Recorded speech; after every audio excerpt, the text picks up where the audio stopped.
Look at this. Look at that for an entrance. Better than the other entrances I've done where I've fallen over. I will move that, otherwise I will fall over that. Okay, so cool. Yes, hello everyone. This is my first time at Chester Devs and first time in Chester. Woo. Oh yes, thank you very much. Where is? Oh yes, I can see it from there. Ha! So what I'm going to be talking to you today is HTTP security. There is at least one joke. You don't have to laugh. It's fine. So let's go to the next. Is that going to work? It's not the active window. How about now? Ha! Okay. So yes. Woo! Thank you everybody who's put all of this together, and everybody who's turned up, and everybody who may be watching. Hello. Yeah. So I always like to do that before I start. You can see I've got a whole bunch of tabs. A whole bunch of windows ready, so I'm going to be talking through some stuff. I just need to find my notes now. There we are. Okay, so one of the things that I like to do, I like to have as little text on screen as possible, mainly because it's there as a reminder for me rather than for you all to sit and read. Because if I wanted you to just sit and read it, I'd send you the GitHub page and you could just pull because literally it's just HTML. That's all I'm showing you right now. So you can go and get the HTML later because I'm not going to get through it all. So I do apologize for that in advance. Where is my mouse pointer? There it is. Okay. So one of the things I like to do is I like to use emoji in places. I know everybody hates emoji now. We loved it to begin with when we realized that it was a thing that Japanese phones had, and then we now hate it because ChatGPT uses it in all of our LinkedIn posts and all that kind of stuff. Gives away that we've used ChatGPT or whatever. But I'm going to be using these particular things. So if I want to hit you with a specific quote or a key point, that's what these little icons mean. So bear that in mind as we work through this. And then I'm not going to get the chance to talk to you about everything I want to talk to you about today. I've got like 60 slides. That is not going to happen in the time that we have. So I want to hit you with this quote before we start, which is, do not think that this is all there is. More and more wonderful teachings exist. The sword is unfathomable. Now what that is that's Yamao Kateshu, who was a samurai after the point when samurai were useful. It's one of my favorite quotes to throw in every single talk I do that. And the reason I put that there is because I'm not going to get to talk to you about everything. There should be enough in here that you can take this away and start thinking about some things, maybe throw some stuff together, have a bit of a think about, maybe do some Googling, ask your LLM of choice, what does this mean? Jamie was talking to me and I got all confused because he isn't very clear. So at any point, also at any point, if you have a question, throw your hand up. That's not a problem. I don't mind people interrupting me. I'm a bit of a stream of consciousness kind of chap. So my talk is all about HTTP security. So turn on HTTPS and you're done, right? Thanks very much. Thank you. That was my attempt at a joke. So yes, I do know that there was, because I'm mates with James, I know there was a conversation about, oh, Jamie wants to talk about HTTP security. Just do HTTPS and you're fine. Well, actually, you're not. Because HTTPS just protects the data in transit, not when it gets there, right? The HTTPS is a bit like you've locked your front door, but you've left your windows open, right? You have locked the door, but if the window's wide open, I just need a ladder and I can get in, right? What I'm going to talk about is how do we protect the user of the system that you've built, right? And there are lots of different ways we can do that. One of the ways we'll talk about in a minute is like HTTP headers. That's why it's HTTP security, not HTTPS security, right? Because the HTTPS is just securing that transit and encrypting it in transit. So yeah, there are still vulnerabilities in your app if you just throw HTTPS on, because like the padlock is not visible on my screen now, right? It used to be 2014, 2015. It was a huge thing. If you get HTTPS, then you've got a padlock, and everybody knows that your website is secure and it's brilliant. But actually, anyone can buy or just use an HTTPS certificate without actually having to be a trusted authority, right? There's a whole bunch of websites I've got loaded in those tabs. They all have HTTPS on them, and 5 of those tabs are things that I've made. And I haven't paid for an HTTPS certificate for any of those, but they are secure, right? So HTTPS is not enough. It's enough to get you started, which is great. So what I'm hoping that you'll learn from today is a little bit about HTTP headers, what they are and why they matter. I'm going to talk to you about OWASP, which is one of my most favorite things ever. Used to be called the Open Web Application Security Project. I'll probably call it that several times, but in the last year or so they've rebranded to be the Open something application. I can't even remember, right? That's how confused I get. But yeah, they've rebranded recently. I'm going to talk to you about how you can add these secure headers to your apps, your HTTP-based apps yourself. And then I'm going to show you a little bit of a NuGet library. So if you're in the C# or the .NET world, you can use a library that I've created to add them all for you. And then I will show you how you can get your LLM to help you out as well, because I've written a whole bunch of documentation specifically for LLMs to help them to help you, right? So, OWASP. There we go, the open worldwide application, blah, blah, blah, blah, blah. Not the open web, it's worldwide now. So what they want is there to be no longer have insecure software, right? Because we've all been there, we've been using, my family make fun of me about this all the time. I have no time for crap software, right? And OWASP have no time for insecure software. We'll come back to who OWASP are in a moment, but we'll talk about how do we make our web application secure. Because that to me is the most important thing, right? You're using the web. We're all using the web, right? We're using the web right now to transfer this to people who can't be here today.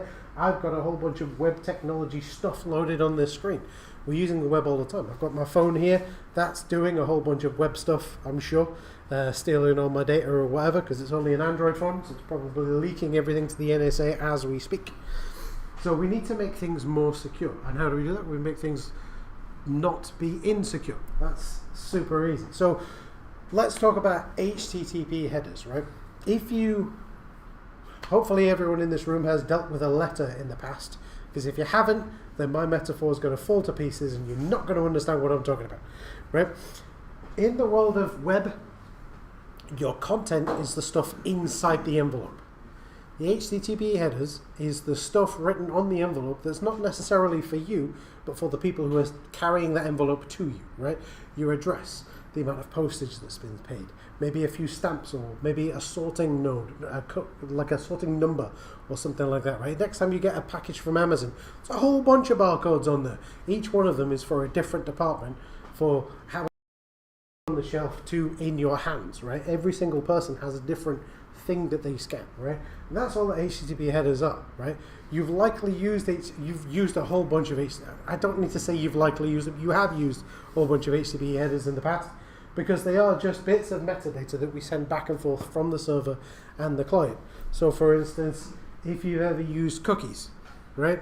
I apologize, the text is a bit small, but in that request headers browser to server bit, there's a cookie there that we've added as a header. If you've used JWTs, you've added that as a header, right? So you've done all this before.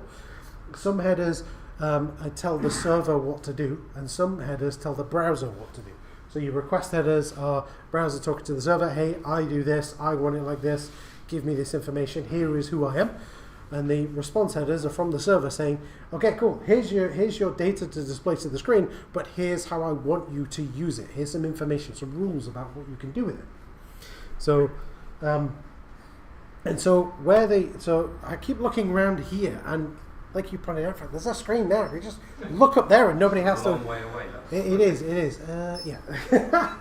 So what can we do with response headers in the world of security? Well, we can do a whole bunch of stuff. We can tell the browser how to behave securely. So we can say only use HTTPS, or only allow things from these particular places, or don't show this content inside of an iframe, that kind of thing.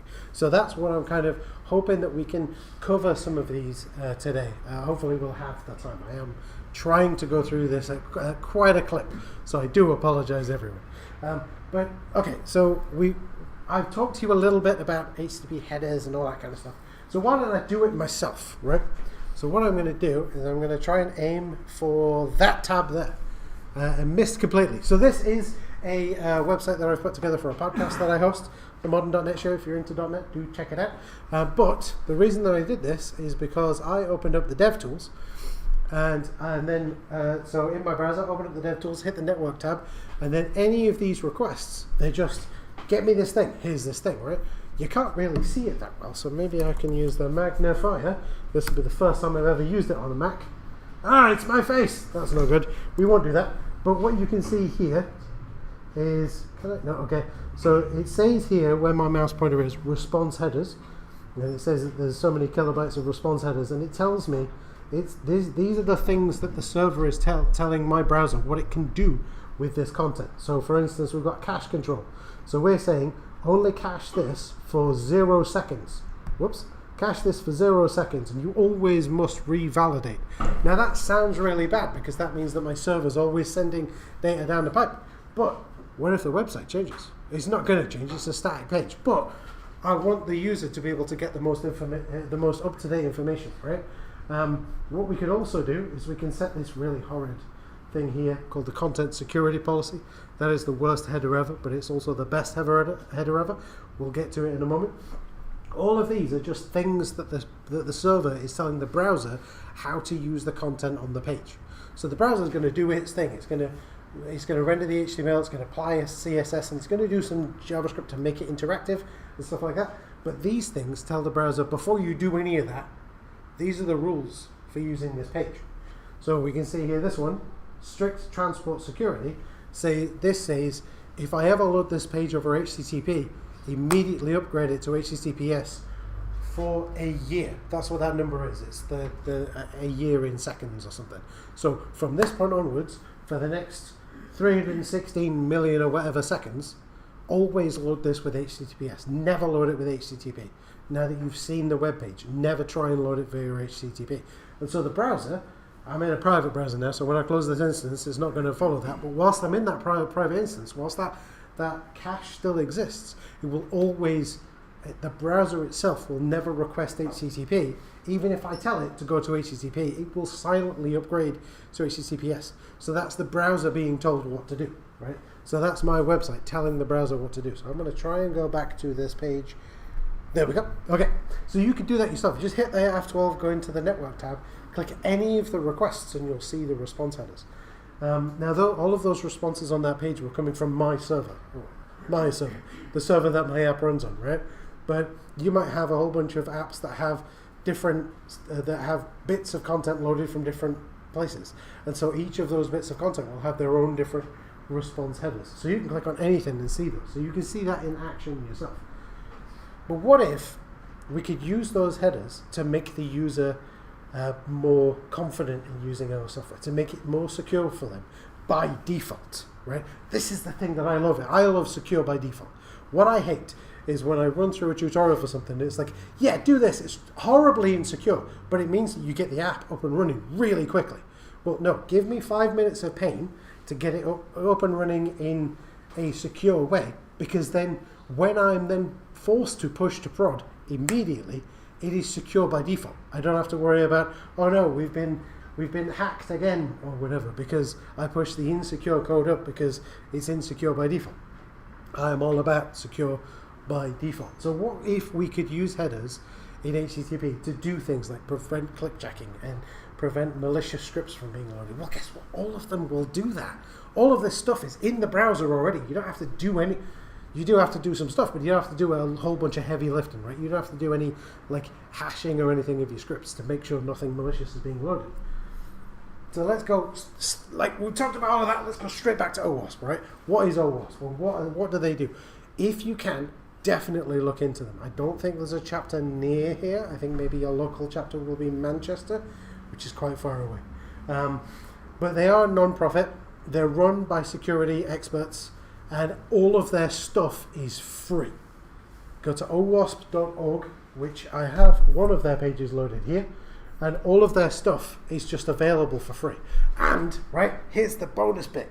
If any of your apps ever are pen tested, every single company, regardless of how much is paid to do the pen test, they're going to go to OWASP, they're going to download the OWASP tools, they're going to run the OWASP tools, and they're going to hand you a report generated by OWASP. Right? And so if you start learning this stuff, your code will be more secure by default. You'll pass the part of the pen test first time. Then you won't have to worry about, oh no, I had a pen test and I've got 17,000 things wrong with my website. Now you only have 200 things that you need to fix, right? So you can, by building it secure by default, you can do.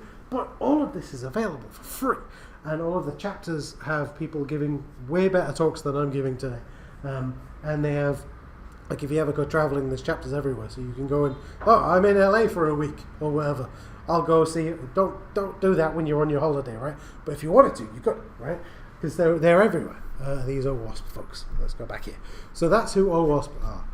And a whole bunch of my friends do a lot of volunteering work for OWASP, and they're all awesome. So you should definitely check out OWASP. So their mission is just to make the world of software better, right? By forcing us to do things more securely by default, but by collaborating and giving it all away for free. Everything they do is Creative Commons. Please do your own due diligence, but because it's Creative Commons, that means you can just grab it from the website and go, here's a talk that I made about security stuff that I may or may not be doing right now, that you could just grab from their website, right? Because it's Creative Commons, that's why all the free tools that they give away, people use, then charge you loads of money to find out whether your app is secure or not. But the problem is most of the people who do that don't know what they're looking at. So they go, here's a report with 17,000 issues, and actually it's only 3, right? So there's a little bit of canniness required. And then there's loads of stuff there. It's all vendor neutral as well, so they don't care what you're using. They just want to give you the advice. So there's pages about Android, there's pages about iOS, there's pages about Windows, Linuxes, Mac OS, about ASP.NET, ASP.NET-Core, about Xamarin, if you want to stay in the .NET space, about all the like Python and all that kind of stuff, right? You name a technology, they've got a page about it, I'm sure. So you should definitely check that out. And again, Creative Commons, right? So we can do what we want with it, right? I'm just going to catch up with my notes. So, okay, where are we up to? Yes, the Secure Headers project, which is this thing here, which is what essentially I'm going to be talking about, right? This is designed to give you best practice security stuff for your web apps, right? So I'm already on the response headers tab. So if I scroll down, it's going to tell me about all these specific response headers. Oh yeah, pro tip, if that's a bit too small, just look up at one of the screens around you, right? And so, I will go through some of these headers in a moment, but these tell you, like, these active ones are the ones that they actively recommend that you set. If you have these, and with the values that they recommend, then you'll get through a pen test, or the majority of a pen test, really stupidly easy. And that's why I created the library that I created. I went through a pen test while I was working for a company, and we failed miserably, but partially because they called the company and they tried to like social engineer the receptionist to get them through to me, which meant that they failed. But anyway, if you add these things, you'll fly through a pen test. It's super easy. And you could just, I mean, I'll go through them in a minute, but you can just literally click and it tells you what it is, how it works, what it does, and then you scroll down a little bit, it tells you the values that you should set. Like, they've done the hard work for you. For almost all of them. There's one that they haven't done the hard work for. I'll talk to you about that in a moment. So I'm going to go back in. So the OWASP Secure Headers project is fantastic. You should check it out, and that's hopefully what I'm going to try and fly through in the next 10-15 minutes. So my problem is that the security headers aren't really well known.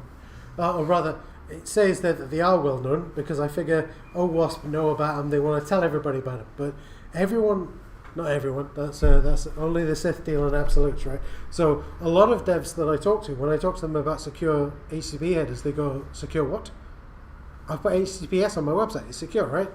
And so they are inconsistently implemented by devs, by engineers, by coders, by whatever, right? So they are well known, they're just not really well adopted. And that's what I want to see that change. Problem's going to be is that if you're building single page applications, this stuff goes right out the window because every time you load a page, the JavaScript that comes with it changes, right? And so there's one of the headers will cause you a headache, and you'll get very upset. But if we can implement these, and I have a quote, not in this talk, but I have a quote from my friend Tanya, who does work in application security, and she says if you implement one of these headers, it puts you ahead of 90% of the rest of the world.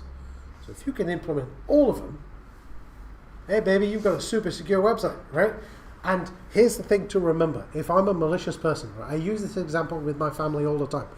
If I want to steal a car, just for the pure joy of stealing a car, I don't want to go out and steal a Ferrari. I just want to go on a joyride, right? I'm going to walk up and down the street. I'm going to look for a card that looks the least secure, and I'm going to steal that one. Doesn't matter that it's an old banger. Doesn't matter it's a Ford Cortina. Doesn't matter that it's from 1980, whatever. If I want to steal a car for the pure joy of stealing a car, I'm going to find the easiest one to steal. If I want to break into a web app for the pure joy of breaking into a web app, I'm going to find the easiest one to break into and then break into that. Make yours not the easiest one and you won't be as much of a target. Implement one of these headers and you'll be way better than a whole bunch of other people. And I'll show you how to do it in one line later on. So, what is the solution? The solution is to look at OWASP, look at what the rest of the security industry are doing, and then implement their best practices so that then you will be much better than everybody else. Because I want you all to succeed. I want you all to be brilliant. You can be better than everybody else. You already are better than everyone else, but if you're 2 steps better, that makes you even more betterer, right? So I'm going to show you which things to add and which things to remove, because there's some stuff that your reverse proxy or your operating system or your platform of choice will be adding that maybe you didn't realize, that makes you more of a target. Removing them will make you less of a target, and we'll come on to that in a minute. So let's talk about strict transport security. I gave this one away a little bit earlier on. This is sometimes called HSTS. HTTP strict transport security. What that means is after you've seen this website for the very first time, always go HTTPS, never go HTTP. And that protects us from a whole bunch of stuff. But I know we're all devs, we're all lovely people, we're all friendly here, but just bear with me because I love metaphors. This is like having a bouncer outside the front door, making sure no one goes and climbs in through the window. You all want to go through that secure gateway. Or maybe it's a bit like when you go to the airport. You have to go through airport security, and you've got to go through the thing, and they scan you for all sorts of stuff. They don't want you walking around that. They want you going through that, because that's the secure path. This tells the browser, after you've seen this page now, for the rest of the year, which is that 31536,000 number, always, for that number of seconds, always use HTTPS. I don't care what I tell you, HTTPS. This bit on the end here includes subdomains. Where's my mouse pointer? There it is. Includes subdomains, includes the subdomains, right? So if you've got google.com and you've got mail.google.com, it will include both. The only problem with this one is it'll screw you up if the HTTPS certificate is not there now, because what will happen is the browser will always try to go to HTTPS. It won't be able to get an HTTPS connection. It'll then try to downgrade. Then the server will go, no, HTTPS only, and you'll just be in this loop, right? So this one requires HTTPS to be present. Yes, James? Does it matter if you've got different certificates for the parent domain to the... Nope. Doesn't matter. All it's saying is always HTTPS. As long as there is a valid certificate, always HTTPS. That's all this one says. So maybe don't have this one on your dev sites unless your framework of choice that you're building against ships with a local dev HTTPS, because then all hell will break loose, because all of your local host websites will then try to go HTTPS all the time, and then they'll fail. So maybe have this one as a prod only one, or maybe like a UAT testing one, or maybe if you can get your app to boot instead of on localhost some port number, boot on dev.localhost some port number, which is what ASP.NET Core 10 does now. So that's pretty good. That gets around this. So that's pretty cool. So yeah. It says for the rest of the year, prevent any downgrade attacks. Because if I'm a man in the middle, right, I'm seeing you sending messages backwards and forwards in HTTPS. If I can step in between that, I don't need to intercept that and decrypt it and all that kind of stuff. I can step in. I can say, I'm the server. I'm just blocking you from talking to the server. Do HTTP instead. Because then I just proxy that request back. And then I've got all your information, right? I can stop that with HSTS, because there is no way that the browser is allowed to downgrade. No matter what I tell it, it's essentially, you know, in the cartoons and stuff when they say, no matter what I do, don't let me out this room. It's essentially that, right? And so that means that you can't force a downgrade. It always needs to be encrypted. So that's a good first step. Always be encrypted. So the frame options. Okay, so X frame options. I don't want my art hanging in anyone's gallery. I want it hanging in my gallery. That's what this one says. So this one, there's two recommended values, deny and same origin. You might want to be able to display your website in an iframe on your website, which is what same origin is for. But really, you want to deny it. So if you've ever, this is where it starts to fly in the face of how modern websites will work. If you've ever bought something and you had to use Stripe, or your bank has gotten involved, something loads in an iframe and you authorize there. Well, the problem with that is, if I have my website and then I have my banking app in an iframe, there's nothing stopping me, if you're looking this way, there's nothing stopping me putting another iframe on top of it and capturing all of your clicks and key presses, right? And so that's what this aims to stop, is to stop me from putting another layer in front of it, an invisible extra iframe, capturing your key presses and sending them through to the underlying iframe. That's called clickjacking, right? So you hit a website, you need to pay for something with your bank card, and then suddenly it throws up this extra, hey, whatever they're called, I think they're called 3D or 2D or whatever, this extra check, here's your bank in an iframe, authorize it. Well, how do you know that I'm not watching what you type in or what you're clicking? Now, most of the modern bank systems require you to pull out your phone and do something over here rather than over there.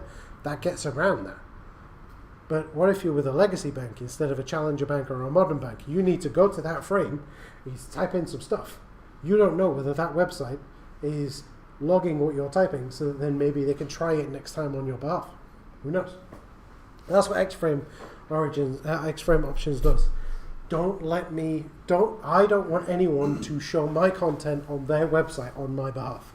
So for folks who were around back in the early 2000s, maybe in the early 90s, in the late 90s, sorry, one of the common attacks that you could do is you could set up a website that just has an iframe for the Google login. And all it would do is it would just take the Google login page and iframe that into the page you're looking at. Now the thing is, if I do that, I can't do it now because they've got this in place, but if I do that, when you type in your username, you're not typing it into the Google login page, you're typing it into my page, which is sending it back to the Google login page. So I've got your username and password as soon as you hit that button, which is where spear phishing started. And so that's what this helps to prevent. So do this. It'll stop people from stealing, it'll stop it'll reduce the chances of malicious people stealing the content from the input from your users while they're interacting with your content. Maybe you don't need this. Maybe you're just a podcast website and nobody cares. But maybe you should do this one. This one seems pretty easy. As long as your website doesn't need to be loaded in an iframe, just do it anyway. That protects you. You're better than 90% of the people out there by doing this one. And you didn't even need to bother worrying about it. Content types. Okay. Who's been in this situation before? Because I have, and I was in it this morning, where you're building some web page and you hit go, you load it in your browser and you've got it running on your machine, and suddenly none of the CSS shows up because it's like, you've told me this is CSS, but it looks like text. Because what's happening is, if you give if I go here, let me show you a real example, right? Okay, ignore the stupid log URL and the integrity check, that's an extra thing you can do, right? Here is a link to some CSS for the .NET Core Show website, right? The modern.NET Show website. Over here towards the end, I've said type text equals CSS, right? That tells the browser I've linked you to a CSS file. But I can actually link it to a JPEG and tell it it's a CSS file, and it will try and read it as if it's CSS. You can link to a text file, just like you can link to an actual text file.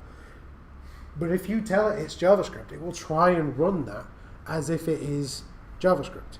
Now, JavaScript files are just text files, but what I mean is you could have, I don't know, the contents of the US Constitution stored on your computer and tell the browser, no, it's JavaScript, mate, don't worry about it, right? That's what's called MIME type sniffing or content sniffing, is that if you don't tell the browser what it is, it will try and interpret it. So I can actually dump a JPEG to jump a file to disk that looks like a JPEG but is actually JavaScript, right? And then I can upload that as part of a forum post or on Discord or on Blue Sky or whatever. And when Blue Sky loads, this doesn't happen with Blue Sky, but I'm using Blue Sky as an example. When Blue Sky loads that tweet, that post, that whatever, it will try and it will send that JPEG back to my screen. My browser will say, hey, that's a JPEG. I'll just open it like a JPEG. Cool. But if I've said type text JavaScript, it will go, oh snap, that's JavaScript. I'll try and run that like it's JavaScript. Then I crash the page, right? This doesn't happen so much with modern browsers, but we all know the enterprise doesn't die, right? So if you're interacting with customers who have any flavor of Internet Explorer or any flavor of Edge, because Microsoft loves to take things that work and then shoehorn Internet Explorer back into it. So if your customers are using any flavor of a Microsoft browser, you probably want this header present, because what this header says is, I don't care what you think it is, I'm going to tell you exactly what it is and treat it like it is. Don't try and guess. If I give you this JPEG, I don't want you to try and guess that it's JavaScript. It's a JPEG. Sometimes a cigar is just a cigar. And that's what this header does. It says, don't sniff the content of the file. I'm going to tell you what it is and just use it as is. Okay? So that way you can then focus. If you don't specify, what does it do? Does it just not load the content? Yeah, so if over here we can see we've said type text CSS. What will happen is if you don't tell it the type, your browser will try and infer the type by reading through it, but it doesn't just read it, it processes it as it's reading through it. And so if you're not telling it the type and you're not telling it don't sniff the type, then what it will do is it will try and sniff the content. It will sniff the content is the phrase that they use for parse the content first and try and execute it however you see fit and see what happens, which is great for the early 90s when web browsers were a thing that people in Helsinki used and nobody else really used, right? Or that PhD people used to exchange research ideas. But now that we have all sorts of things to do with e-commerce and video games and Netflix and all that kind of stuff, we probably don't want the browser to guess what it is. We want to tell the browser exactly what it is. Because until it gets to us, if I'm the browser, until it gets to me, I don't know where it's come from. I don't know what it is. I don't know if someone's done anything malicious with it. I trust you because you're the server. You've said this is safe to load. But until I've loaded it, I don't know whether it's safe. And so if I tell the browser, don't try and guess, this is exactly what it is, treat it like this, then that reduces that attack surface from someone who, and this isn't content that's loaded from your server. This is maybe you're loading something from a CDN, right? And the CDN was attacked for a sidechain attack or a supply chain attack or anything like that. There's a famous story from about 5 or 6 years ago. The NHS Scotland, one of the NHS Scotland groups, principalities, trusts, they had on their website a JavaScript plugin that was there for a reason. It was to increase the accessibility of the website. And what it would do, you load the page, you push a button, and it will read the page to you. Brilliant, awesome. That's people with sight issues, with dyslexia issues, all that kind of stuff. They can have the page read to them. Amazing. Problem was they didn't load it from their servers. They loaded it from a CDN, which meant if I want to attack that website, I attack the CDN. That is exactly what happened. Someone attacked the CDN, right? The JavaScript was loaded into the page. They didn't have no sniff on. JavaScript was loaded into the page, and it was just executed, which under normal circumstances is great. But that particular JavaScript package had a crypto miner in it. Now, if you have sight issues and the web page is reading to you at the speed at which people speak, because maybe you have processing issues as well, and you maybe want the website to speak to you slowly, you're going to be on the page for a long time, especially if it's medical information that's trying to talk to you about. The whole time your laptop is mining crypto, you might be on the page for 5-6 minutes. That might be enough to mine enough of a Bitcoin, or enough of a fraction of a Bitcoin, that someone's made some money off of you reading the web page. But it wasn't the NHS. But the problem was that became a what if. And then MageCart happened, which is a very similar thing. MageCart was different because it didn't use content sniffing. That was, I want to say it was British Airways. Yeah, we'll say it was British Airways. They're big enough to not be upset by that too much. What happened was, you'd go to the website, you type in all your details to buy the plane ticket to wherever you're going, you hit go. They would load a JavaScript from a CDN, which loaded JavaScript from a CDN, which loaded JavaScript from another CDN, which then loaded obfuscated JavaScript. That was what was attacked. That then pulled down that download, and it read through everything you'd done on the BA website, but then went, oh cool, you've got cookies too, I'll have them. Oh, you've got local storage, awesome, you've got some usernames and passwords saved, I'll have them too. And you just ripped through all the data you had in your browser and just uploaded it.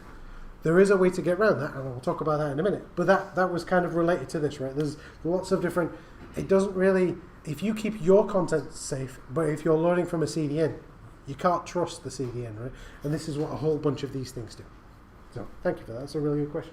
Hopefully did that answer the... Well, I'm curious, if you don't specify the type, Yep. and you do specify the no sniff, Yep. do you get a security warning in the browser? Yeah, generally? literally the browser will just stop. It will carry on with everything else, but it'll say, I can't process that, so I'm just not going to. Yeah. So as a security measure, if you tell it, don't sniff the content, but also I'm not going to tell you what the type is, it will ignore that content completely, because there's no secure backup from that. You've told me not to sniff it, and the only way that I can deal with it is to sniff it, but I'm not allowed to, right? That's cool. Yeah, cool. Okay, so that's what no sniff is. That's what the X content type is. So yeah, it forces that. It says this. I'm going to tell you exactly what it is. Deal with it how I tell you what it is. Of course, you can fall into a trap there where you have some. You could maliciously attack your own website. Accidentally maliciously attack your own website. You could say this is definitely a JPEG. Load it as a JPEG, but it could be some JavaScript. Or this is definitely some CSS, but it could be something else, right? So you can actually fall afoul of this, but hopefully you'll have dev websites and you can test it locally. And if you don't, throw Playwright at it. Playwright is amazing. If you haven't used Playwright, Playwright is fantastic. It's this wonderful thing from, I want to say from Microsoft, but I feel like it's more everybody else has built it. But Playwright's fantastic for testing websites. This is the one. Right, content security policy. This is the bouncer at the front of the club. Yeah, you've seen it in all the American movies and TV shows where they're all lining up to get in and they're just standing there for hours because they're not on the list. So what this is an allow list of types and sources for your content that will be loaded onto the page. If it isn't on the list, it's not getting loaded, right? This is how you would get around MageCart, because you're saying only load the JavaScript from this CDN. If there are several hops after that and maybe an obfuscated download, it will download those happily, but it won't use them. It will just immediately stop processing that particular JavaScript file at that point. The rest of the JavaScript in the page, or the rest of the CSS, or the rest of the images will continue to load, but that one will immediately stop, because you've told the browser, no, stop loading. I don't want anything from any other website, or I don't want anything that doesn't look like this. So that's where you're telling the browser where it's allowed to load stuff from. It does mitigate things like cross-site scripting and all sorts of clickjacking and all sorts of supply chain things. The problem is, it is the most powerful thing you can put in the browser, but it is also the worst possible thing to deal with, right? And I can't remember at what point in the slides I've put this, but yeah, there we go. So it's the worst possible thing to deal with. It's like using a chainsaw to spread butter on your toast. It's doable, but someone's going to lose an arm, right? There we go. That's better. Okay, right, now we're going. Right. So the problem is that you can easily stop your website from working by adding a content security policy, because you're just saying only allow these things. Then suddenly you realize, oh wait, my app requires a call out to this CDN. Cool, I'll add that CDN. Excellent. But the JavaScript I loaded from that CDN also loads from this CDN and loads that JavaScript and loads this over here and loads that over there. So you end up with, you know, that bit from Always Sunny where he's standing there and it's a conspiracy Mac, right? And he's got all the bits of wire behind him. It's that, right? You end up realizing that your app is super complex, and that's why CSP is super difficult to deal with. And it means that you need to take a look at how your app is put together and then think about, how can I do this in a more sane way? Luckily, content security policy has two modes. There's enforced, which is the standard way of doing it. This is my allow list. If it's not on the allow list, do not let it in. And there's report only, which is exactly the same, except it doesn't actually stop anything, but anytime that a violation happens, it sends a JSON blob with the violation and the URL and the content and all the stuff that you need to know to help debug it to a URL that you specify. So you can have a post endpoint that just takes in some JSON, and every time that somebody hits your website with the report only turned on, you get that JSON blob and you go, oh cool, So this is this right. Okay, I get it now. This is why the page wasn't working. I can then add that to my content security policy. Or you can go, wait a minute, what's this? Maybe I shouldn't be loading this JavaScript or this CSS or whatever. Because for those who don't know, you can also hack websites via CSS, right? You don't just have to do it via JavaScript. Because CSS is also a programming language. It's not just a styling language. And that's not me standing up here trying to be all edgy and know what's a programming language and what's not. CSS is Turing complete, so it is a programming language. So you can hack websites with CSS. Anyway, so CSP, that is what you can load, where you can load it from, but it's for content on your page, it's for frames, it's for binary blobs. If you need to load a binary blob for some reason, maybe you've got a WebAssembly website. That needs to pull down a binary blob to run the WebAssembly, right? So you're telling it where it can pull those binary blobs from. If I go back to, you'll see a really badly, you won't see it because it's too small. This is my content security policy for the Modern.NET Show website. It is very small, I do apologize. But what this says, if we go through it, it says immediately, oh, thanks macOS, it says upgrade insecure requests. So even though I've got strict HTTP HSTS enabled, that's only for my domain. Upgrade insecure requests means that if some content in the page needs to be loaded over HTTP, do it with HTTPS. I don't care whether it accepts it or not, do it with HTTPS. So that's not just for your content, it's the content that's loading in. And then it has some things like the default source for all stuff. Let me do this with a mouse pointer. The default source for all things on the page, the default source from all things on the page is my domain. Self, that's what self means, right? So if I'm loading a form, or I'm loading an iframe, or I'm loading some, maybe I'm loading some MP3s, because it loads some MP3s, right? It has to first load it from self. If it doesn't exist at self, don't allow it. We come back to that in a moment, but then we also say the default connection. So you can only connect to this domain at any time, unless I tell you otherwise. But then I also allow Umami, which is like a analytics platform, and then Cloudflare, because I'm doing some Cloudflare things. And then I'm saying with scripts, only load them from here. Images, only load them from like Patreon and Buy Me a Coffee and things like that.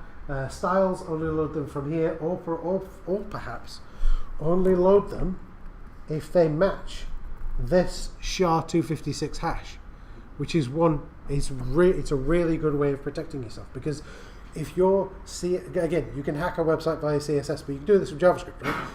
If your website is fine, if somebody hacks your JavaScript in your build pipeline and alters it slightly, you won't know, because it's being loaded from your domain. But if you throw this, that's what the integrity check is. I kind of glossed over it earlier on. I'm saying, if I load in any CSS and it matches that 256, regardless of where it comes from, allow it. But that's because that 256 hash matches some of the CSS that I've built myself. So I know that that's a safe thing. And then loads of other things, like where to load media from, where to load fonts from, that kind of thing, right? James, that's one of yours on there, if you can spot it. It's the last thing. Pod fonts? Yeah, one of his projects there. Anyway. At least one person uses it. Woo! Right? You don't even use it then. Well, you don't have a podcast anymore. Yeah. You don't have a podcast anymore, so you don't need it. Or do you? Oh, spoiler alert. Okay. So yeah, oh yeah, sorry. Sorry, just to jump in. No, of course. You've got a recommendation for a tool or like a linting tool for CSP headers, because I had a almighty ball ache about a year ago trying to do content security policy for a website. It made worse when I felt that Cloudflare was sat around and cached it and everything. But it complained that the ordering was wrong between like the default source and script source, the semicolon was in the right place, the single quotes versus double quotes, and all this. I spent weeks arguing with this guy.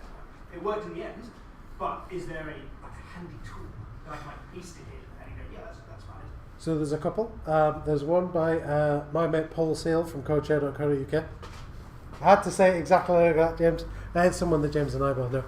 Paul, he creates a whole bunch of content online, loads of videos, loads of blog posts, and the first line in all of it is, this is Paul Seal from codeshare.co.uk. So that's why we say that. Right? Anyway, he's got on his website somewhere, I will send it around to folks somehow to get it through to you all, a page for developing a content security policy and it specifically is for .NET Framework, so it will output to a web.config file, but you just copy paste that out if you want. There's also secureheaders.io. I'll tether to my phone in a minute and I'll bring it up. But that is run by Scott Helm, and that does two things. One, you can point a website at it and it will tell you how secure the website is via looking at the headers, but it will also give you almost like a debug for your content security policy as well. So it kind of does both. Hopefully, I'll bring it up in a moment when I've tethered and got that information. But that's a cool way of sort of building them up. But if you also put it in report only mode and give it a URL to report to, then your website will keep working whilst you're trying to fix because seriously, CSP is amazing, but it is a foot gun, right? You will blow your toes off because you will stop your website working, and you won't know why until you open the dev tools, and then it will explicitly say, I can't load this content because content security policy, which is great, but it's on your live website. You don't want it on the live website, right? So yeah, content security policy is one of the big ones. Cross-origin opener, right? If I am loading a website, if I'm on a website and I push a link, push a button, it opens a pop-up. That pop-up knows all of where it came from. If I have a website in one tab and I have a website in another tab, and I click a link here in the second tab that loads a pop-up, that pop-up can learn where it came from, but also all the other tabs you have open. Which is scary when you think maybe I've got my bank open in one, and maybe I've got Amazon open in another, maybe I've got Stripe open in the third, and then maybe I've got something like some nefarious website. But also, what about if you're on your bank website and you're on maybe you're doing something with the government or maybe the armed forces, and then suddenly, for some reason, the mood takes you and you go to Orange YouTube. All of those websites are now known to each other. The cross-origin opener policy says, regardless of what I open, I cannot know about any other websites that are loaded on the page unless they are from the same origin. So if you're on Orange YouTube and you click a link and then a pop-up comes up and it has cross-origin opener policy same origin on there, it only knows that something on that machine is running Orange YouTube. I'm using a metaphor here, folks. Hopefully you can figure out what I mean by Orange YouTube. That's a brilliant name that a friend of mine came up with, and you're going to tell me that, no, stop trying to protect yourself there, Jamie. It honestly was. It was my roommate Ross. Anyway, so cross-origin opener policy says don't tell any other browser instance where we came from. And I believe this is because, I'm just going to check through my notes. All of these notes are embedded as HTML comments, so you can learn all about this extra stuff. There we go. Content security policy, cross-origin. Yes. So it's the next one. Yes, the next one that has, so you can go window.opener in a browser in the JavaScript land, and that will tell you where you opened. It will tell you where you opened the page from. But window.opener also tells you all the other tabs that are open at the same time. But if you put this on, it will not tell you what the other tabs are. So if you care about what people think you're interested in, or your bank, or whatever, then you definitely want that one. Cross-origin embedded is very similar, except with COEP, cross-origin embedded policy. It says, I only want to let you, as the browser, open embedded content from websites that have told me it's okay to open embedded content from. So this goes hand in hand with CORS, cross-origin resource, something or other. CORS is that one thing that nobody knows how to do, and you just put allow all, and then you're happy, right?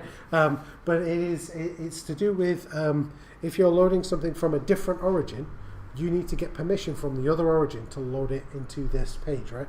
If you've done a lot of things with ASP.NET Core, building web APIs, and you put CORS there, and then you throw Swagger in front of it, Swagger stops working because Swagger is technically on a different origin to your actual app because of the way that things are written in ASP.NET Core 9, and things break. But you don't have to worry about that. But this says that if I want to load some content onto my page, maybe I am building a competitor to the modern.NET show. I don't know why I keep showing you this, but maybe I'm building a competitor to the modern.NET show, and I want to show that content and say my website's better than this one, and load that content in.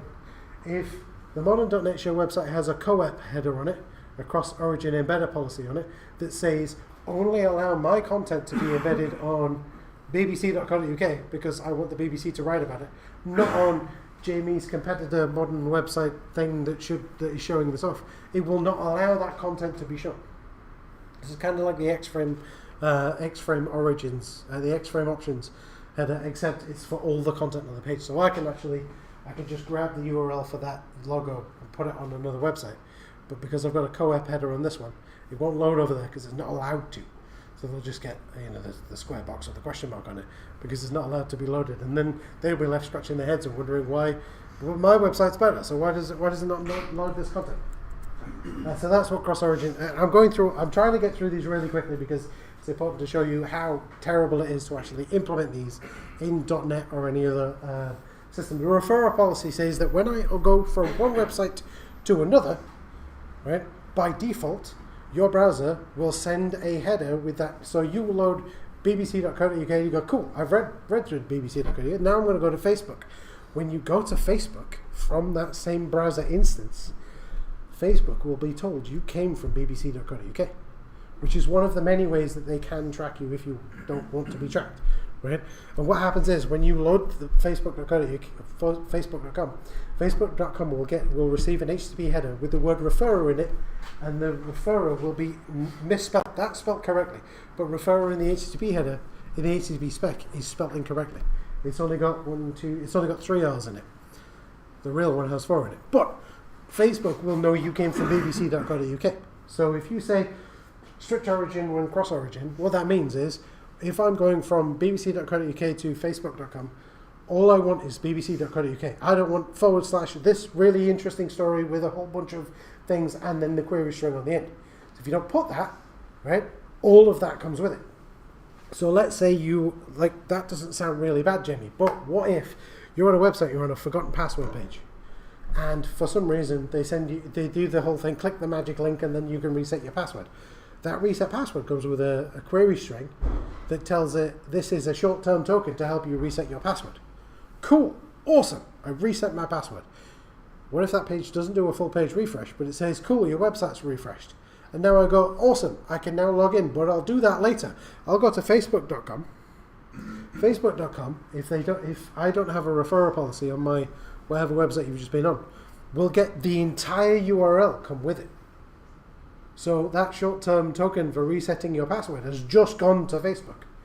So then the facebook.com server then goes, oh, that's a neat website, what was that? And goes to it, and it now has the ability to reset your password because it's gone to it whilst that token is still active. Right? That's why we need a referrer policy. We don't want the website we're going to, or maybe we do want the website we're going to have that, to have all of that information. Anyway, that's what that one is. Cool. Okay. Yeah, so that's all about privacy and security, but we can do a little bit more. And I will try and get through these next. This is where we start to get bored, and I'm sorry, we'll get to the fun bit where I show you some code in a minute. Okay, clear site data is one of my favorite ones. It's awesome. You can attach this header to a particular URL, and the browser goes, I've never seen this website before in my life. It clears the cookies, it clears the cache, it clears local storage. It's the nuclear option. So if you have a logout page, you want this header on there. So that then no one, like the canonical example I give to devs is my nan goes to the library because she doesn't have a computer on. She wants to check on her bank. So she goes to the bank website on the library computer. Fantastic. She hits log out. Now on that logout system, maybe the bank just wipes out that cookie. Cool. That's the session cookie gone. But what if it stored something on local storage? My nan walks away from that computer. I go and sit down on that computer and go to the banking website. If the banking website is badly written and assumes that if something is in the local storage, then you should still be logged in. I go to the banking website. I'm logged in as my nan. So you want to clear the site data as soon as you hit log out. And all this does is it just sends this header, clear site data, cache, cookie, storage, or star, or all of them, or whatever you want. And as soon as that web page finishes loading, the browser goes, I've never seen this website before in my life. It's that, let me just clear the old browser history before you arrest me button. That's what that is. So that shows you've got a secure logout. And then this one, the code sample is super duper small. I will read it out to you.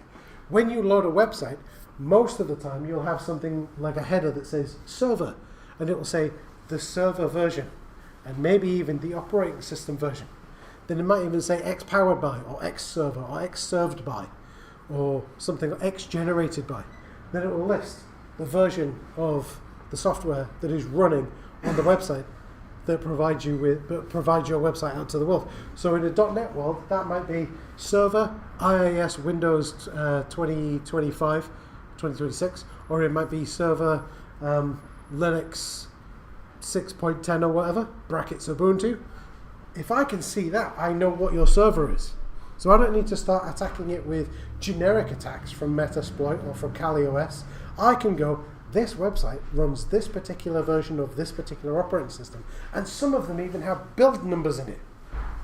And then the X powered by tells me what the software is that runs your website. So it might say, in this instance, that example says PHP 7 point something or other. It might say ASP.NET Core 9. It might say, if you're super unlucky, ASP.NET Core 5, which means that I can attack your website with funky chunking, which is a whole thing. You can embed an HTTP request inside of an HTTP request, because those HTTP requests can be chunked up, and each of those HTTP requests will be put back together in the correct order once they are received, and then dealt with in order. If the first one passes authentication, the rest are authenticated, regardless of what they are. So you don't want to tell the world what your website is running on. So you want to remove those. That's why I'm saying remove these. So these are usually you could just remove them. There's usually something in your reverse proxy that says, don't add these headers or remove these headers, right? If you've come from .NET Framework days, there's something in the web config that says remove header. Just stick that in there. It'll just remove the server header. Okay, we are coming towards the end of these things. Here comes some code stuff. So how do you implement all of these, right? You've got your website, you've got it up and running. I'm going to go .NET because I have a feeling most of us are .NET or .NET related. So how do we implement it? Right, so I'm going to show you a demo, and I'm going to show you some manual things that you've got to do and why it's crazy that you have to do this manually. Right, okay. So where is my mouse pointer? It's over there, that's why. Aha! Okay, so here is Rider. If you haven't seen Rider before, Rider is cool. It is a way of doing .NET on any modern operating system. This is Mac OS. I'm doing .NET on it. This is cool. That shouldn't be a surprise to anyone, but if it is, awesome. So what I have here is a very basic ASP.NET Core website with minimal API. It has one endpoint that responds to the / or a GET, and it says get me all of the response headers and show me those response headers. All it's doing is it's saying, get this line here where the mouse pointer is, just get me the key and the value, shove it into an array. If I have something, then assume that we've applied some secure headers and show some emoji. Otherwise, say that we don't have secure headers and show a bad emoji. It's not necessarily a bad emoji, but an upset emoji. That will go ahead and do its thing. Hopefully it should still run, because I did restore it earlier on. Yep, looks like it's running. So if I go over to my web browser, and I go to this tab, nope, this tab, haha, nope, that tab, there we go. Okay, refresh that. So by default, ASP.NET Core does not add any kind of secure headers. So that's why we've got no secure headers and an upset face. Right? But what I can do is if I want to add these manually, you'll see I did this in regions, so I can quickly hide and show the code, because who likes typing? Right, and I'm going to restart the website, which I think I can do with that button. Yep, okay. So I'm going to restart the website. What this is doing here is this is saying, this is adding my own middleware into the request pipeline, and I'm saying whenever we receive a request, I want you to add a response header for X frame options deny, add a response header for X content options no sniff, add a strict transport security header with these values, etc., etc. So if I want to cover all 8 of the headers that I've just whipped through and you've learned a little bit about, I have to do that manually, every single one. And if I add the same one twice, everything blows up because you can't append to a dictionary, because the head is a dictionary. You can't append the same key to a dictionary without things blowing up. Anyway, so I've got to do all of that. So if I go back to this website and I hit refresh, ta-da, we've got some secure headers. Woo! But what if, and this is the difficult bit, I'm going to try and type while I talk, and I'm no good at that. Hopefully I hit stop. Right, so what about if I do context, I'm just going to hit tab, right, and I go content secure policy, right? Yeah, cool. I'm going to leave it like that. Whatever I typed, right? It's spelled incorrectly. Yeah. Rider's being really useful by saying that this word isn't a word because it's not a word. Fantastic, whatever. I run that. I've tried to add a content security policy header, but I haven't spelt it correctly. Well, there's no checking when it comes to the browser. The browser doesn't check that you spelt it correctly. It just goes, cool, that's a header. I will deal with that. And if it doesn't know what to do with it, it just ignores it. So there is no such thing as a content secure pollock tick with a value of deny. So it just ignores it. So if you spell it wrong, you got no chance. Or if you try to add a content security policy and get it wrong, it's gonna be wrong, right? So and the problem is, it's 2 magic strings for every header, the header name and the value. Nobody likes magic strings, right? So the problem is that we can't. When I get back to this window, so the problem is that it's difficult to maintain, right? OWASP changes their recommendation. You've got to go back through all of your apps and change every single one of them, and it's labor intensive. It may not be. You might just be able to use Claude or Copilot. Just go, hey, this header has changed. It's found here. Go do it. But then you've got to test it. You've got to make sure it works, right? And then you've got to go ahead and go to, like, say, for instance, the Mozilla Developer Network and read through content security policy, make sure you understand it and make sure it's syntactically correct. Or you can ask your LLM of choice to help you out if you want. But it's still, there's an extra step to do that, right? And that's fine if you want to do that. If you've got a whole bunch of junior devs, you just want to tell them to go do that, then they can learn it for you. That's brilliant. So that's manually adding that in. And yeah, there's lots of code there. There's lots of stuff to do. And that's really bad. It's bad because it's small text, but that's essentially what I added. If I go back to Rider, you can see I added each one individually. And that's fine. It gets us there. There's only 8 of them, but then what about when there's 9? Well, what do you mean when there's 9? Well, if you actually go to the Secure Headers project, they're actually working on... was it this one? No. Okay, they're actually working on adding permissions policy. So they're adding stuff all the time. So then you've got to remember to come back and then have a look. Oh, there's a new one. Or wait, hang on. Jamie told me about.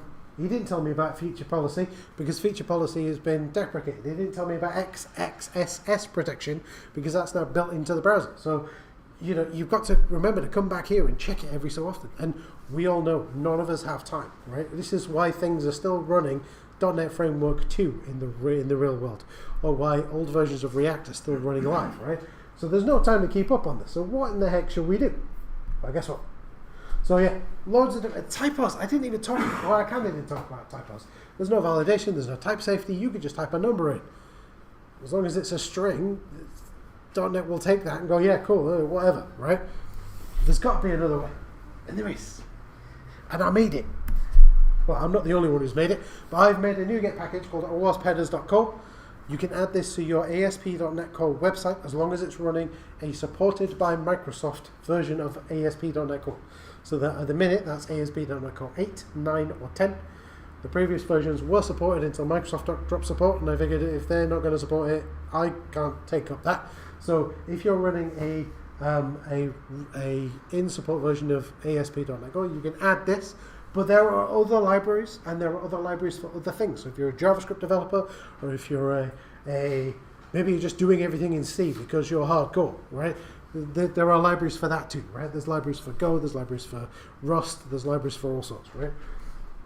So one line adds them all, and I will show you that one line, right? So if we go back to my Rider instance real quick, and I've already stopped it, excellent. I'm going to undo a bunch of things just to get us back to... It would have just been easier for me to comment out, wouldn't it? It's only because that text up there is really small. Right, cool. I want to add all the recommended secure headers. Actually, let me take it out first, right? And then run it again so you can see it without... Oh, I've broken it. I've commented out the wrong bit. Sorry, everyone. This is the problem with live demos, right? And when you're blind like I am. I'm not really blind. I'm very short-sighted. So if we go back to the demo website, which I think was that one. Yeah, nope. Well, it was that one. Nope. Now I've got emoji on screen. I'm going to do it like that. I'm not going to try and be cool. Right, so our normal website has no security headers. And previously we had 4. And well, we had 5 and one was spelt incorrectly and had the wrong kind of value. Well, if I go into my Rider or Visual Studio Code, and I uncomment that, it is one line. app.use secure headers middleware, right? I refresh my website, I've got all of them added for you by default with those OWASP recommended values. The only one that doesn't have an OWASP recommended value is the content security policy, because that's the foot gun that you need to take some time to actually figure out what you want to do. There's a config switch to turn that off. But by using this one library and this one line of code, you end up with all of these by default. You are better than 99% of the other devs out there because you've added them by default. It's an open source library. You can use it for whatever you want. I can't even remember what license I put on it, but it's a super permissive license. You want to use it for commercial stuff, you want to build your own stuff, whatever, right? So why am I showing you that? Well, I want to show you what happens when you, I'm jumping ahead in my slides so we can get to the end because I can see you're all thirsty. What happens if I want to add a content security policy? I am trying to click that. There we go. So what happens if I want to add a content security policy that looks vaguely real? So this is a real content security policy that I used, that I grabbed from the OWASP website as a test one, right? So what does that look like? Well, there's some crazy code here that is actually just below here that adds a ridiculous amount of content security policies, right? So this is a whole bunch of, this is the actual OWASP content security policy that I grabbed from their website that I re-implemented in this code, because I wanted to show that adding it is super complicated, less so with the library I think, but adding it is super complicated. What this says is we are saying that when we're loading, where are we? When we are, so we are allowing loading from GitHub, from their API, from the user content, from Google Analytics, from Azure. So OWASP is hosted on Azure. It's a WordPress website that's hosted on Azure. That must be super expensive. It's loading images from the old Twitter URL. It's loading Twitter things. It's loading things from YouTube. Anyway, we've loaded that. What does that look like? So this is the point. This is what I was saying to our friend there who was asking about content security policy. I have zoomed in quite a lot. Let me zoom out a little bit. As you can see, this content security policy is massive. But that is designed to only allow the content from those pages to be loaded in that way. So where are we? So they've actually got on their OWASP one, they've got unsafe inline, which is like saying, here's my front door, I've locked it but I've not closed it. Unsafe inline means just, I don't care, just load some content. I don't, daily gaff, right? I don't care, just load it, which is pointless. If you have unsafe inline is more like a debug thing. So that's if I load some JavaScript, if I load a page which asks for the JavaScript to come from a CDN, which then pulls something from another CDN that it's not in my content security policy, it will still load because I'm saying, just run it. I don't care if it's unsafe. I don't care if it's inline. Just run it, which is kind of silly, but this gives you an idea of what maybe a normal content security policy for a modern website will look like. It's lots of things, and each page will likely have its own content security policy, which is why by default the middleware library I've built doesn't give you a useful content security policy, because I don't know what your website needs to load. Only you know that, right? And so what I'm recommending, if you do have the time, is grab this. It is literally called OwaspHeaders.Core. So you can, let me go to the NuGet on here real quick. Is it over here? Packages, there we go. OwaspHeaders.Core, right? It's just, I'll go to, if you want, I can load the NuGet page. But literally all you need to do is just add one line of code, and it will do all of this for you, and you'll be you'll be more secure than 90% of the websites out there. I feel like that's almost a Will Smith line. Anyway. But yeah, it adds all of this for you by default. You don't have to worry about it, and you can turn the content security policy one off. It'll be way better. But why did I build it? Because I want it to be super easy. Remember what I said at the beginning? Secure by default, right? If it's secure by default, you don't have to worry about it. I don't have to worry about it. The user doesn't have to worry about it. It's just secure, right? And considering the modern internet is built on houses of sand, I'm surprised we even got this far. But yes, so if you do this, it will include all of those recommended headers, because all I've done is I've gone to the OwaspHeaders Secure Headers website project, secure headers project website. There we go. Got my words in the right order. You know what I was saying. I didn't say them in the right order. Right? Got to that website, grabbed all of those header values, and shoved them in using a whole bunch of enterprisey style fluent APIs, so you can actually add new ones if you want. So it maintains all of the OWASP standards. I manually check every week, has anything changed, and if it has, I raise a pull request myself and then put that into place. So then it's being updated, not constantly, but almost constantly. And then that's the one-line solution demo. Yeah, that's how I do that. I'm just going to skip through these, all of these things. So yeah, victory, haha!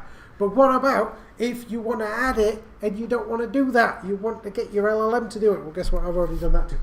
So it will do CSP, yeah. I'm just going to skip through these, blah, blah, blah. So you can go to the website. The website is there. That's the documentation for it. But I've also added LLM support, not in the website, not in page, but you can actually go to LLM's full.txt, which I've loaded here. And this is LLM-friendly documentation. So you can say to your LLM, go read this documentation and add this for me. And it will read through the entire thing. It'll learn a lot about how the NuGet package works. It will learn about how to implement the different headers. It will learn about how to implement the custom headers, and then you can say, add this to my website. Now, I do have a Claude demo of it doing that, but it broke earlier on, and I'm not connected to the internet, and you all want to drink. So if you want me to try and get that to work, I could try and get it to work, or we could just leave it at that. But you can literally say to it, like, I won't run the command, right? Go into Claude, hello Claude, and you can say, can I zoom in? I bet I can't zoom in. We'll do it like this. Yeah. So I can say, go read that documentation and tell me more about how to configure it. And then it will go, cool, I'm not connected to the internet, so I can't do it because Claude runs on the cloud, right? But I can say, go do that, and then it will come back with a plan. Cool, I need to do this, and I need to do this, and I need to do this. Would you like me to do that now for you, Dave? You don't have to be called Dave. And it will just add that header for you, add the things that you need, and then you can even get it to update all of your tests, to put tests in place to check that those headers exist and the values are set. And then you can even have, because it's LLM friendly, you can have playwright point at it and go, oh cool, I'll write some tests to ensure that you haven't got a regression when you've changed one of your web pages and the header broke. So like, it's all there. I've done all the work for you. There's no excuse. Just go to that page. Go progman.github.io/OwaspHeaders.Core, and there's a whole bunch of LLM friendly. You can even just point it at. This is the thing that I found the other day, right? Claude is starting to slowly learn about LLMs.txt. LLMs.txt is an open standard. It's an open, non-ratified standard for creating documentation specifically for LLMs. One of the things that I've noticed Claude doing recently is if I point it at our website, it'll go, is there an LLMs.txt there? Oh, there is. I'll read that instead. Because if you point Claude or your Copilot or whatever at our website, it's got to download the HTML, then parse the HTML to be able to read it. LLMs.txt is just text, right? It is literally just markdown flavored, but markdown formatted text. So the real bonus thing for this talk is go read LLMs.txt, because then your LLM can actually do things for you way easier than reading through HTML, and you won't use nearly as many tokens. Anyway, that's why I added that. So you can actually get your LLM to actually, and it doesn't matter what it is, Claude, Copilot, it could be a local one. If it has access to be able to read things from the web, it will pull that down and it will know what LLMs.txt is, because it's just a markdown file. It'll rip through that and then it will read through the documentation. So an example prompt could be, use the documentation available here to configure OwaspHeaders.Core with a strict CSP that allows scripts only from my domain and images from chester.dev. And then it will create that for you. Your job's done. Git commit, git push, sorted. Get it up to life. Don't do it that quickly. But you can, you know, like, why not, right? It's so super quick. So as I'm running out of time and y'all are running out of patience, it's fine. Key takeaway number one, HTTPS is not enough. You need other things in place. You need that bouncer on the front door. You need at least one HTTP header. Just implement one. You'll make my friend Tanya happy, because she just says just do one and you're better than everybody else. So go do one. Number two, OWASP. Go to an OWASP chapter if you get the chance. Hit their website, read through their documentation. It's all for free. They have a whole bunch of YouTube videos and tools that you can download and try on your own computer. Hack yourself using their tools. Why not, right? And it's all community vetted. It's no vendor lock-in. You're only learning what OWASP recommend you should do, and everybody else who is in the cybersecurity industry is using OWASP to actually do what they do, right? And most of the research that happens that gets put into the public domain that OWASP didn't know about becomes known out by OWASP, and they write up their own version of it. And you may have heard of the OWASP top 10, which are 10 vulnerabilities that they're all the top 10 vulnerabilities that web apps seem to have every single year. And they're things like bad authentication and logging and things like that, right? Not that logging is a vulnerability, but bad logging is, right? And then takeaway number 3, if you want to check it out, OwaspHeaders.Core is the NuGet package. Don't just type that into your browser, because your browser will go, .core is not a top level domain, and try to load it. So yeah, you can go there. It reduces everything down to one line. It's all open source, so you can actually right click and inspect. You can even get, if you have Claude or a similar LLM, you can say, I've pulled down this NuGet package, tell me about it. And I've actually built the NuGet package so that it ships with an SBOM and with attestations as well, so you get commit level. This NuGet package that I've downloaded is tied to this particular commit. So you can actually, there's no disconnect there. For those who don't know, when you download a NuGet package or a Python package or an NPM package, there's no direct connection between when the commit happened that caused that build to take place. I have that in this.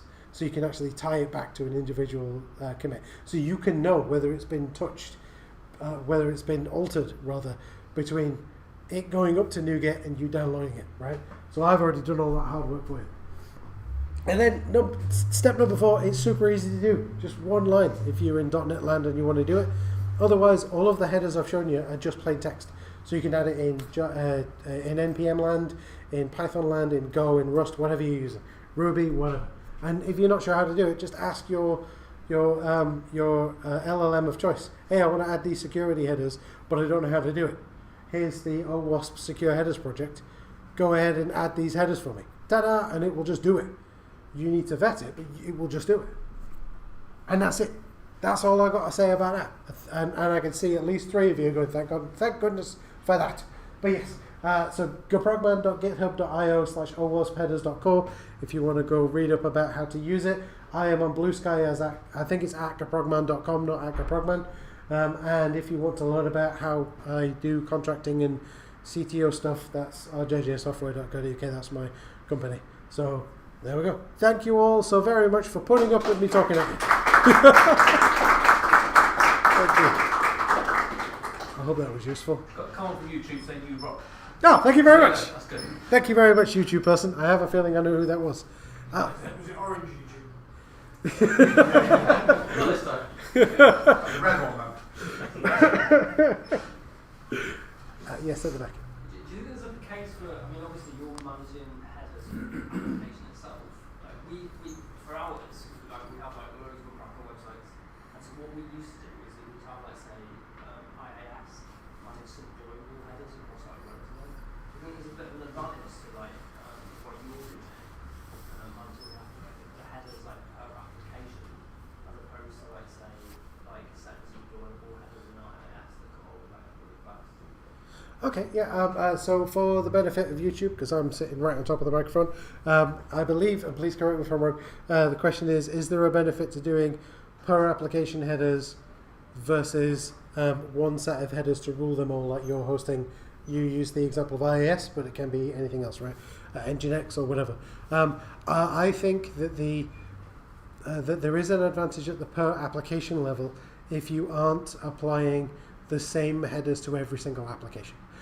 If you can add all of the common ones at your reverse proxy level, fantastic, because then anything you put behind that reverse proxy already has those headers present.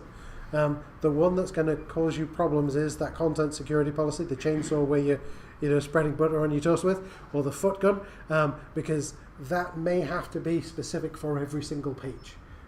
So you may have that one might be a hybrid approach of apply all of these common headers, the ones that don't change for every application, at the reverse proxy level, but then in my app or in my config for my app, then we can add specific headers for specific pages, like the content security policy or the clear site data header. Because really, the clear site data one should only be applied to those pages where a user is logging out, or they're going away, or they're ending their session, right? You don't want to apply that clear site data to every single page, because it'll load the page, it'll cache everything, and then you go to the next page, ditches the cache, load all the stuff, load it into cache. Right now, in the 21st century with high-speed internet, that's not a huge problem. But if you're loading multiple megabytes of JavaScript for a single page application, or if you're doing something with Blazor, you're going to feel that on every single page refresh, right? So I think really it's hybrid is probably the best approach. All of the common ones, those 8 minus content security policy at the minus content security policy and clear site data at the reverse proxy, and then at your app level, these specific ones for these pages would probably be the best way to do it if you're hosting lots of apps. If you're only hosting one, maybe at the app level. But yeah, if you're in a position where you're hosting lots of apps from one box or a series of boxes, yeah, I would have all of the common headers at the ISS level. I guess it is a little transferable as well, isn't it? So say if you root a service or something, then you have to like reset things up, whereas the rest is the way that you've done it. You could import that application on your own and know you're secure because you've kind of done it that way. Oh yeah, no, I totally get that too.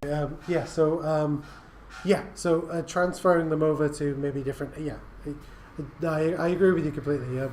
The difficulty would be, well, there isn't much of a difficulty. Like I said, the only ones that would cause you difficulty are the clear site data and the content security policy and the what was the other one that they're working on now? The Yes, the permissions policy, because you might have different permissions on different pages, right? By default, you probably want no permissions on any page. So permissions policy is relating to which... Oh yeah, because I'm not connected to the internet. Sorry, I'll sort that out in a minute. But the permissions policy is about which hardware APIs a page can access. So when you open a page, can that web app that's running in the browser legitimately ask for your location? Can it ask for access to your microphone? Can it ask? So this is cutting it off before it asks, right? Because different browsers implement this website wants to use your camera API differently, right? And so you probably want something that says, I'm never going to ask for the camera, unless I'm Orange YouTube. I'm never going to ask for the camera, right? And so don't even bother asking the user if we want to ask for the camera. I'm just never going to ask for it. And that's what the permissions policy one does. But the problem with permissions policy is that probably is going to be different for every page. Like for instance, just this last week I had to do something with my banking app where it wanted to take a photograph of me. Well, it doesn't want to access the camera on every single page of the app, just on that one. So you probably want the equivalent of a permissions policy for that page that says, yes, it's okay to ask for the camera, but different permission policy for all the other pages that says, no, don't ask for the camera. Because you don't want, unless you're Facebook, you don't want to access the camera at all times, right? Pro tip, Facebook, the app can access your camera whenever you want. The same with the microphone, right? But yeah, so those three will be the ones that fall over if you want to do that hybrid or that migration or that, like, you could probably even do it as part of your CI/CD pipeline, right? And set up these headers at the reverse proxy level, then do a test. Cool, that passed. Now we'll continue deploying, right? Maybe you could do it that way too. No? Does that answer your... Yeah, it does. Sorry, I've got other questions also. So a lot of our clients use Google Tag Manager, and that allows them to inject scripts into different websites. Yes. I really like your content security policy because it's kind of like a protection device that prevents them from injecting scripts that I might not know about.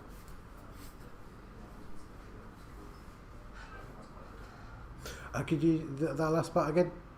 I just said it's quite good. Oh right, yeah. No,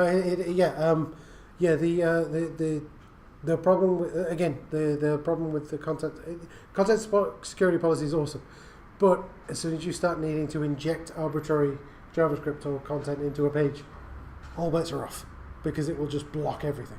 You can get around that by doing shars like I showed you there with the SHA-256, or with a rather badly named nonce, which is a number used once So you can say, when we load this JavaScript, I want you to assume that we'll use this number, and then it will check that that number exists.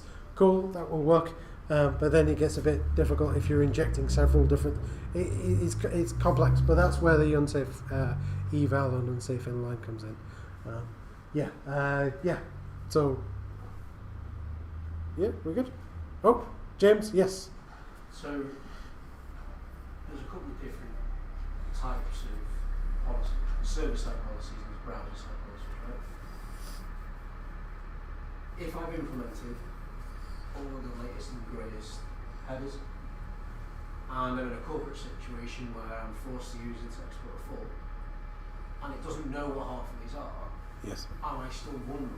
And can the website still sniff the data that they shouldn't be allowed to because of it? Yeah. So one of the things that I might be able to show, if I scroll down, so on the Mozilla Developer Network, hopefully it will show it on this page. All the way down the bottom, I scroll for a year. No, okay, it doesn't show it on this page. So on the, I would recommend checking out the Mozilla Developer Network for each of the headers you want to implement, because different browsers have different support levels for different headers, right? If a header is not supported, the browser will just ignore it. So whatever security policy you're trying to put in place will just not be there.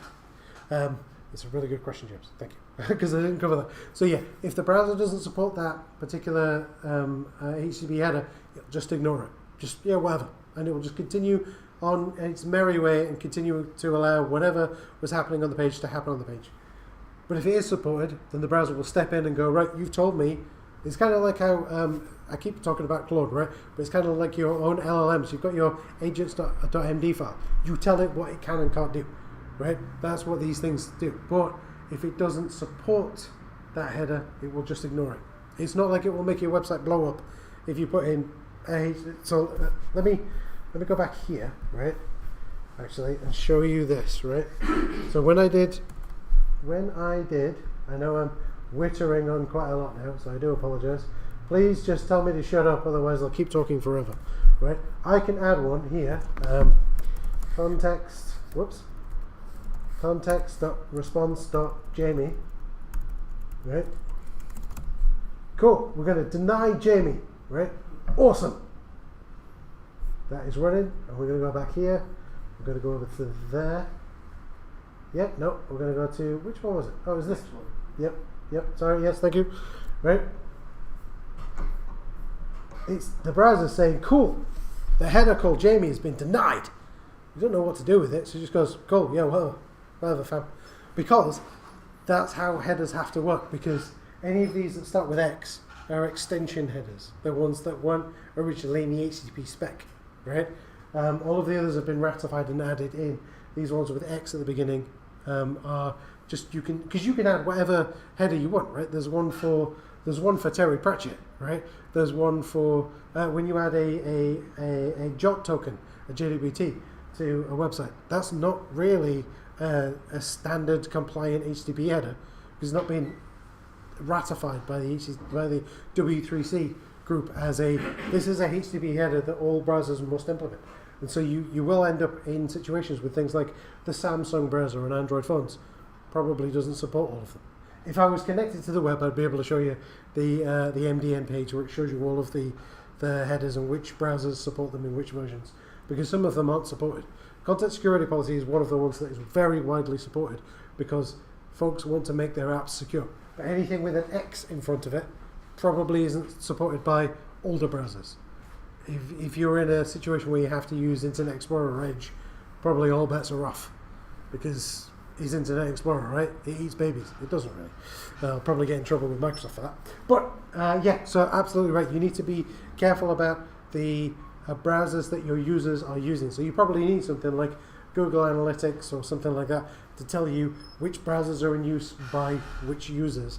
And then you can go, cool, 99% of the users of this website are using Chrome. I'm fine. I could just add all these headers and they'll just work, because Google support the OWASP project. Or if you find out that 99% of your users are using Internet Explorer 6, you probably can't add any of them because it will make Internet Explorer cry. But who knows, right? So yes, good point. Thank you, James, because I didn't think to put that in there. So thank you very much. So yes. Hey, James got a match. Yes. Sorry, you mentioned a couple of times about CSP ideally should be a age specific policy. Obviously in the kind of the modern era of React and Vue and JavaScript frameworks where you can't easily determine exactly what content is being returned on each page, because this might call an image here, it might call files here. Would you advocate for a origin-wide good enough policy versus I'm going to take my 30 devs and force them every single time to write a CSP policy, and the developer experience becomes shit because they have to go through and make a perfect policy for every page they render them? Or would you suggest that good enough is good enough? Yeah, absolutely. I would definitely say good enough is good enough because if you have a content security policy, you're better than a whole bunch of people already, right? You're more secure than a whole bunch of people already. And by saying, by having your content security policy start as an origin only, you're saying only load content from my domain, right?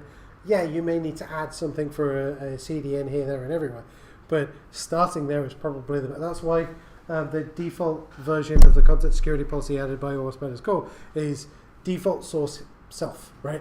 No matter what it is, frame, JavaScript, CSS, images, fonts, only from here, right? And then work up from there.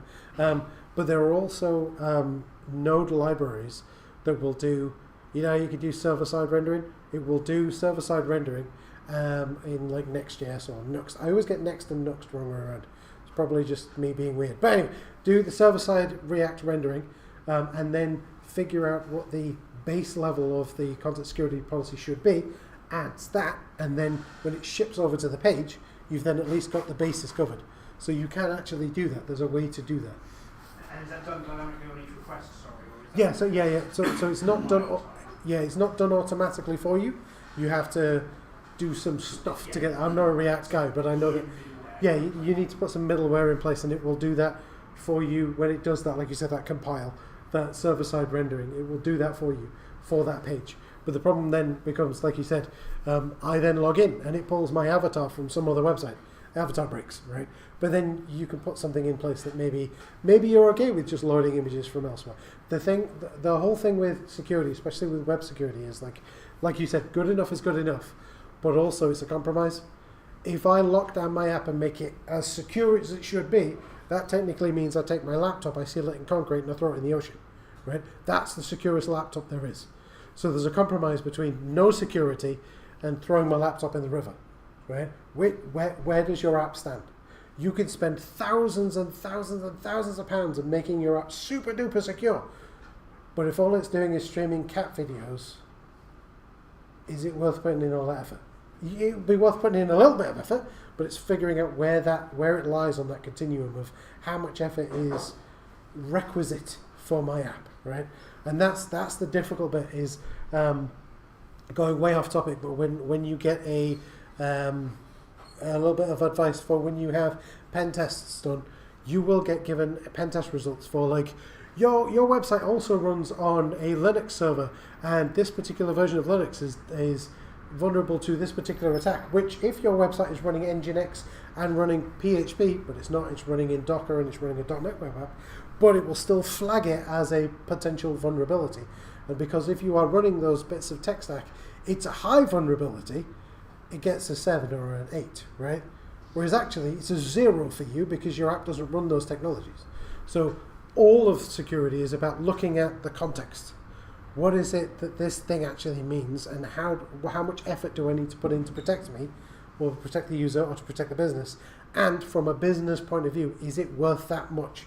And when it comes down to that, I would say go to the project manager, get them to write it down and sign it, because then it becomes their problem when the company is hacked.